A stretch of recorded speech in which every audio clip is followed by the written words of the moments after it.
Hello बच्चों, आज मैं आप लोगों को क्लास 10th की जो ये आपके पास लेटेस्ट एडिशन की आर डी शर्मा की बुक है ना, इसका जो हमने चैप्टर नंबर 6 अपना स्टार्ट कर रखा है यहाँ पर कोऑर्डिनेट ज्योमेट्री, उसे ही आगे कंटिन्यू कराऊंगी। तो इसके कुछ एग्जांपल्स मैंने चैनल पे अपलोड कर रखे हैं। तो 1 to 12 तक के एग्जाम्पल्स चैनल पे अपलोड है। आज हमारे को एग्जाम्पल नंबर 13 से करना है, जो आपका पेज नंबर 271 पे है। चलिए शुरू करते हैं। ऊपर के एग्जाम्पल्स की वीडियो आप चैनल पे से देख सकते हैं, वहां पर है। अगर आपको नहीं मिले तो आप मुझसे कमेंट करके पूछ सकते हैं, ठीक है। देखिए एग्जाम्पल नंबर 13 में आपसे क्या कह रहे हैं यहाँ पर, प्रूफ दैट द पॉइंट्स, आपको यहाँ 3 पॉइंट्स दे रखे sorry, are the vertices of an isosceles triangle. कह रहे कि प्रूफ करो कि जो ये तीनों पॉइंट्स है ना, ये आइसोसेलेस ट्राइंगल के हैं। अब find the area of this triangle, साथ के साथ इसका एरिया भी फाइंड करो। तो आइसोसेलेस ट्राइंगल तो वो ट्राइंगल होता है ना जिसकी 2 साइड्स इक्वल होती है। तो अगर मैं इन तीनों पॉइंट से तीनों साइड का डिस्टेंस निकाल दूं और ये देख लूं कि 2 साइड्स इक्वल आ रही है नहीं आ रही, तो पता चल जाएगा कि आइसोसेलेस ट्राइंगल है या नहीं है। इन 3 पॉइंट से कोऑर्डिनेट से बन रहा है नहीं बन रहा है ना। तो चलिए इसको यहाँ करते हैं। सबसे पहले मैं एक सिंपल सा फिगर यहाँ पर, सिंपल सा ट्राइंगल बना देती हूँ यहाँ पर, ताकि उसके तीनों कोऑर्डिनेट्स हम यहाँ पर लिख सके। इसको मैंने ए नाम दे दिया, इसको बी नाम दे दिया और इसको सी नाम दे दिया, ठीक है।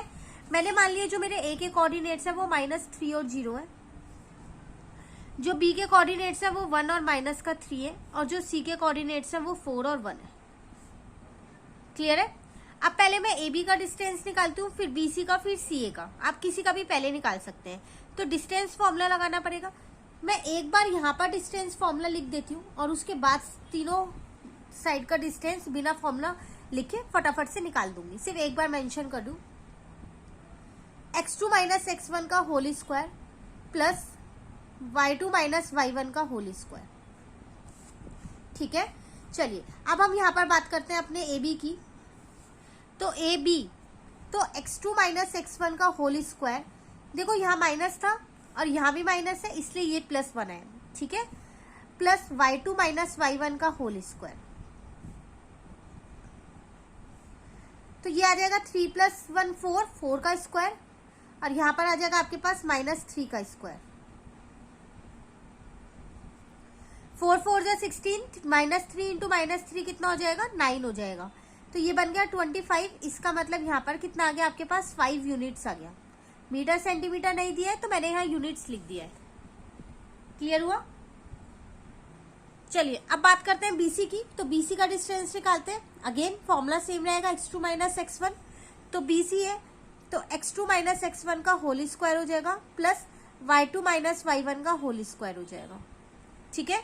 तो ये हो गया आपके पास 3 का स्क्वायर प्लस 4 का स्क्वायर। 3 3 जा 9, 4 4 जा 16 हो गया। तो √25 आ गया। इसका मतलब यहाँ भी आपके पास 5 यूनिट्स आ गया। अब तो देख के पता चल गया कि आइसोसेलेस ट्राइंगल है, लेकिन अभी थर्ड साइड भी निकालनी पड़ेगी। क्यों? क्योंकि इसके एरिया की भी बात कर रहे हैं। तो अगर हम अपने एसी की बात करें यहाँ पर, तो देखो फॉर्मूला लगाते हैं। x2 - x1 मतलब 4 + 3 का whole square plus y2 - y1 मतलब y1 - 0 का होल स्क्वायर। तो ये हो जाएगा 7। तो यहाँ आ गया 7 का स्क्वायर प्लस 1 का स्क्वायर।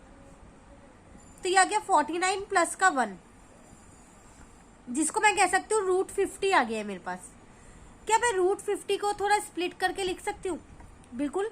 अगर मैं 50 के फैक्टर्स देखूँ तो 5 × 10 होता है, तो इसका मतलब 5 × 5 × 2 होता है। तो एक 5 तो रूट से बाहर निकल जाएगा, तो ये 5 √2 यूनिट्स आ गया। तो इससे एक चीज पता चली, सिर्फ 2 ही साइड इक्वल है, तीसरी साइड इक्वल नहीं है। तो ये मेरा क्या है, आइसोसेलेस ट्राइंगल है। तो यहां लिख देते हैं ए बी = BC है, therefore triangle ABC is isosceles. Clear. अब हमारे को इसका एरिया भी फाइंड करना है साथ के साथ। तो आइसोसेलेस ट्राइंगल का तो ऐसा कोई पर्टिकुलर फॉर्मूला नहीं होता है एरिया का। एक होता है वो बहुत लेंथी होता है, जैसे इक्विलेटरल का तो होता है √3/4 साइड का स्क्वायर, है ना। पर आइसोसेलेस का ऐसे हमने कोई फॉर्मूला लगाया नहीं है। तो अगर मैं ये देख लूं क्या ये राइट एंगल ट्राइंगल है, तो आपको यहाँ से एक चीज पता चल रही है देखो अगर आप ए बी का स्क्वायर करोगे और बी सी का स्क्वायर करोगे ना तो वो ए सी के स्क्वायर के बराबर आ रहा है। चेक करें एक बारी, देखो ए बी स्क्वायर प्लस का बी सी स्क्वायर बराबर में ए सी स्क्वायर, क्या ये आ रहा है? तो ए बी स्क्वायर है 5, बी सी स्क्वायर है आपके पास 5, तो 5 का स्क्वायर 5 का स्क्वायर, और ए सी आपके पास 5√2, तो इसका स्क्वायर हो गया। तो ये हो गया 25 प्लस का 25, यहाँ आ गया 25 इंटू में 2, क्योंकि रूट से हटेगा 2, ठीक है ना, तो 2 ही बाहर आएगा। तो ये आ गया 50, ये भी आ रहा है 50। इसका मतलब मैं ये कह सकती हूँ कि जो एबीसी है वो मेरा आइसोसेलेस राइट एंगल ट्राइंगल है, कह सकती हूँ ना। तो फिर यहां लिख देते हैं कि triangle ABC is right angle triangle. और जब ये राइट एंगल ट्राइंगल है तो एरिया तो अब आसानी से निकल जाएगा इसका। तो एरिया ऑफ ट्राइंगल एबीसी कितना आ जाएगा? Half into base into height. अब ये राइट एंगल बी पे होगा क्योंकि एसी तो मेरी हाइपोटेन्यूज हो जाएगी ना फिर, है ना, तो बी पे ही होगा ना राइट एंगल, ऐसे हो जाएगा ना। अब ये देखो मैं यहाँ एक फिगर और ड्रॉ कर देती हूँ।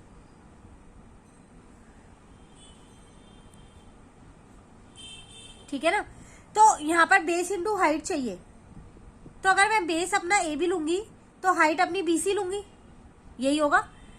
तो मैंने अपना बेस यहाँ पर ले लिया ए बी और हाइट ले लिया अपनी बी सी। अब ए बी मैंने अभी ऊपर निकाला है 5 यूनिट था और बी सी भी मेरा 5 यूनिट ही था, तो ये आ गया 25/2 स्क्वायर यूनिट, क्योंकि यूनिट नहीं दे रखी, एरिया में हमेशा स्क्वायर लगता है, तो हमने यहाँ स्क्वायर यूनिट लिख दिया। हुआ क्लियर? ये था आपका एग्जाम्पल नंबर 13। चलिए इसी पेज पे आपको एक और एग्जाम्पल दे रखा है, एग्जाम्पल नंबर 14 दिख रहा है आपको यहाँ पर। पहले रीड कर लेते हैं। कह रहे इफ अ पॉइंट एक्स और Y is equidistance from the point this and this, prove that B X is equal to A Y. कह रहे अगर ये वाला पॉइंट इन दोनों से बराबर की दूरी पे है, इक्वी डिस्टेंस मतलब बराबर की दूरी पे है, तो फिर प्रूव करो कि ये इसके इक्वल होगा, बी एक्स जो है वो ए वाई के इक्वल होगा। जब भी यहाँ इक्वी डिस्टेंस की बात कर रहे हैं तो हमें यहाँ डिस्टेंस फॉर्मूला लगाना पड़ेगा, उसकी हेल्प से हो जाएगा। चलो सॉल्व करते हैं इसको यहाँ पर।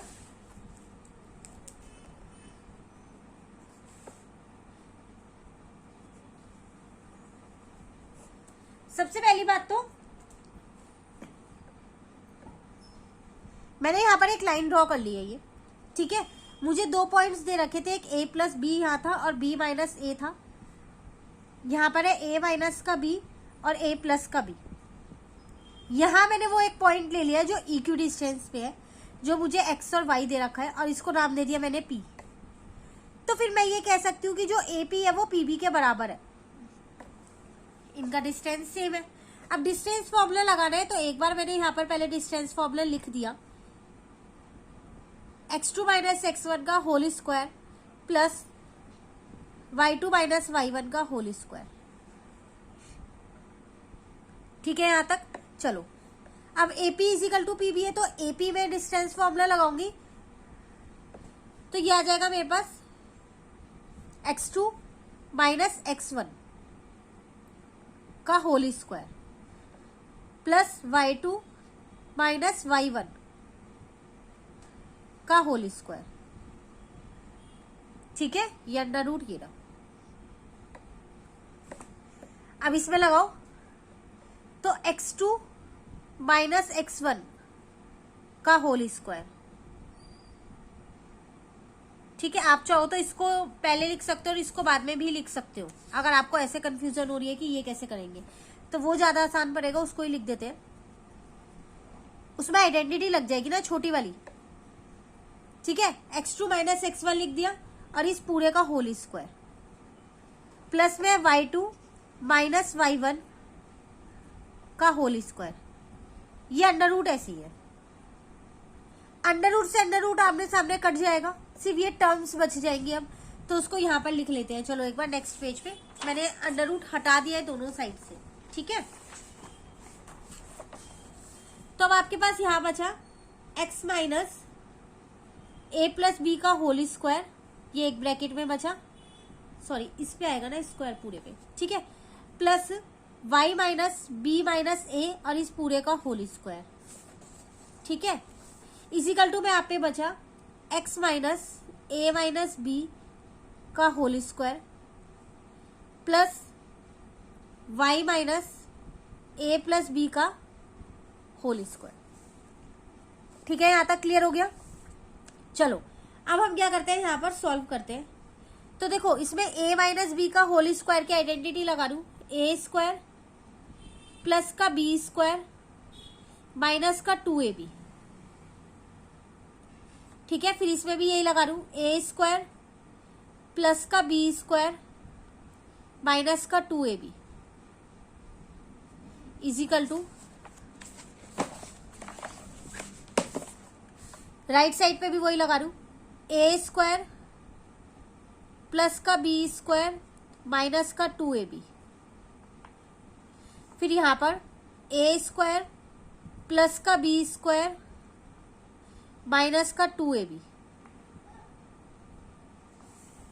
ठीक है, यहां तक देखो जो जिससे कट रहा है ना उसको आसानी से काट दो। जैसे एक्स स्क्वायर से एक्स स्क्वायर कट रहा है, वाई स्क्वायर से वाई स्क्वायर कट रहा है, और कुछ कट रहा है देख लो आप। यहाँ a प्लस बी का होल स्क्वायर है, यहाँ भी a प्लस बी का होल स्क्वायर है, यहाँ b माइनस ए का होल स्क्वायर है, यहाँ a माइनस बी का होल स्क्वायर है, तो ये नहीं कटेगा, इसको छोड़ देना। तो अब आपके पास यहाँ पर बचा माइनस का 2x और a प्लस का b बचा, माइनस का यहाँ पर बचा आपके 2y और b माइनस का a बचा। ठीक है, और ये बचा b माइनस ए का होल स्क्वायर। अभी फिलहाल के लिए ये बचा, और यहाँ पर बचा a माइनस बी का होल स्क्वायर माइनस का 2x a माइनस का b माइनस का 2y a प्लस का b। अब एक चीज ध्यान से देखो, यहाँ b माइनस ए है, यहाँ a माइनस बी है, पर ऊपर स्क्वायर लग रहा है। तो अगर मैं यहाँ लिखूं, आपसे एक एग्जांपल दूं, 3 माइनस 4 का होल स्क्वायर और 4 माइनस 3 का होल स्क्वायर, क्या सेम नहीं होगा? माइनस 1 का स्क्वायर करोगे तब भी 1 ही आएगा, 1 का स्क्वायर करोगे तब भी 1 ही आएगा, होगा ना सेम। तो इसका मतलब ये भी आपस में कट जाएंगे। क्लियर हुआ? अब ये बचा है आपके पास, तो इसको अंदर मल्टीप्लाई कर लेते हैं। ऐसा करते हैं तो ये आपके पास आ जाएगा माइनस 2xa माइनस का 2xb माइनस का 2yb प्लस का 2ya। यहाँ पर आ जाएगा माइनस का 2xa माइनस माइनस प्लस का 2xb माइनस का 2ya माइनस का 2yb। ठीक है, यहां तक देखो ये आपस में फिर कट गए। कुछ और है जो कट रहा है, 2ya प्लस का, ये माइनस का अब नहीं कट रहा। तो माइनस का 2xb, ये सब इधर ही लेके आ रही हूँ इसके साथ ही, माइनस का 2xb माइनस का 2yb ये भी आपस में कट रहा है, काट दो। जो कट रहा है ना काट दो, लिखो मत। प्लस का 2ya और प्लस का 2ya इज इक्वल्स टू 0 हो गया। तो ये बन गया यहाँ पे माइनस का 4xb, यहाँ बन गया प्लस का 4ya। माइनस का 4 कॉमन ले लिया तो xb माइनस का ya आ गया। ये 4 उधर चला गया, xb is equals to ya आ गया। एक बार क्वेश्चन में देख लो क्या प्रूफ करना था। देखो यही प्रूफ करना था, bx is equal to ay, और हमारा भी यहाँ पर यही प्रूफ हुआ है, हेंस प्रूफ। बिल्कुल स्टेप बाय स्टेप करोगे ना तो इस चैप्टर के क्वेश्चंस आसान है। सिर्फ और सिर्फ आपको क्या करना है, फॉर्मूला पता होना चाहिए कि हमको कौन सा फॉर्मूला लगाना है। क्लियर हुआ? तो ये पेज नंबर 271 के आपके 2 एग्जाम्पल्स है, 13 और 14, जो हमारे यहाँ कंप्लीट हो चुके हैं। अब पेज 272 के जो एग्जाम्पल नंबर 15 और 16 है, ये मैं आपको कल की क्लास में कराऊंगी। कहीं भी इन 2 एग्जाम्पल में दिक्कत लगे ना, कमेंट करके पूछ लेना। अगर आप मेरे साथ साथ आर डी शर्मा करोगे तो आपका एक बोर्ड एग्जाम से पहले पूरी आर डी शर्मा सॉल्व हो जाएगी विद एग्जाम्पल्स, और आपको कहीं दिक्कत भी नहीं आएगी। तो अपने फ्रेंड्स के साथ भी इन वीडियोस को शेयर कर देना ताकि उनकी भी बोर्ड एग्जाम की प्रिपरेशन अच्छे से हो जाए। तो मिलते हैं नेक्स्ट क्लास में। वीडियो अच्छी लगी तो लाइक और शेयर जरूर कीजिएगा। Thank you.